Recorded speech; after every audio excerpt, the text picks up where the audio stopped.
మొన్న శనివారం రోజున మా అత్తగారింటి కాడ విగ్రహ ప్రతిష్టాపన ఉందంటే ఆడపడుచు ఉండాలంటే మా మిస్సెస్ మా ఫ్యామిలీ తీసుకుని వెళ్ళడం జరిగింది.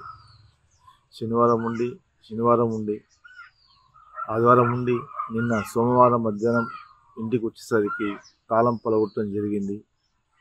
మేము తాళంని చూసి దూరమే ఉండి పోలీసు వాళ్ళకి ఇన్ఫర్మేషన్ ఇవ్వడం వల్ల వాళ్ళు వచ్చి వాళ్ళు ఎంక్వైరీ చేసి ఎస్ఐసిఐ డిఎస్పి సార్ రావడం జరిగింది.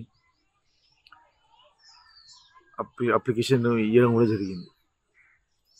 ఇంట్లో ఉన్న 2 తులాల బంగారం, నాకు 2 లక్షల చిల్లర, 4 తులాల బంగారం, పిల్లల బంగారంతో నా బంగారం 4 తులాల చిల్లర బంగారం, 2 లక్షలు బీరువాలో ఉండే, మిగతా డబ్బులు పెట్టెలో ఉండే కొన్ని డబ్బులు, పిల్లల డబ్బులు కూడా మిస్ అయినాయి. సిల్వర్ కూడా మా ఇద్దరు పాపల మా మిస్సెస్ కలిపి కాలపట్టీలు సుమారుగా 14 తులాల సిల్వర్ కూడా పోవడం జరిగింది.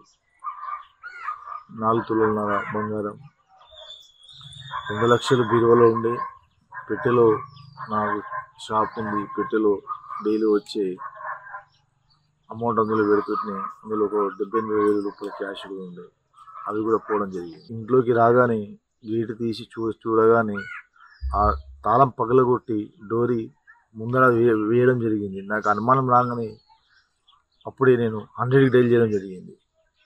100 డైల్ చేసిన 5-10 నిమిషాలు పోలీసులు మా ఇంటికి వచ్చి ఎంక్వైరీ చేయడం జరిగింది. అసలైన తొలి వెలుగు. ఫాలో వాట్సాప్ @తొలి వెలుగు official.